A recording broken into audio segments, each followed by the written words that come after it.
Sen mani baxtimsan, sen mani omadimsan degan gaplar esdan chiqdimi? Sharofjon bo'laveradi deb uylanmagansiz-ku. Aslida men bo'laveradi deb dedim-ku sizga. Konditsioner tagida mazza qilib uyda o'tiravermasam, 4 chiq ishlab ol endi boq deganman. Endi biz kechqurun xizmatdan kelib charchab uxlab qolsak, tegmang o'g'lim uxlasin dedilar-da. Sizchi? Men odam emasman u uyda. Ketmadim, hayda oxir qattiq gap qildi-da. Qaysi gap edi? It haydasang ham ketadi, itdan ham battar g'urursiz ekansan. Yangi xotin oldi degani eskisini уже nafratlanish kerak degani emas. Men bilaman nafrati nimadan.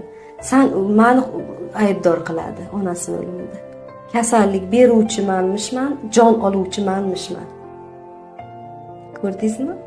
Odam iymonida sal bo'lish kerak-da. Vijdoni, iymoni. Kasal qiluvchi bandasi, jon oluvchi bandasi bo'lmaydi. Hammasi Allohdan-ku. Narsan javobi bor hali.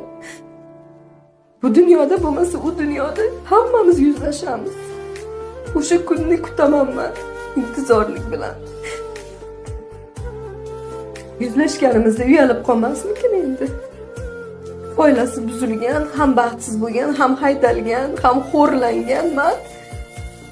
Kasallik berib jon olgan hamma.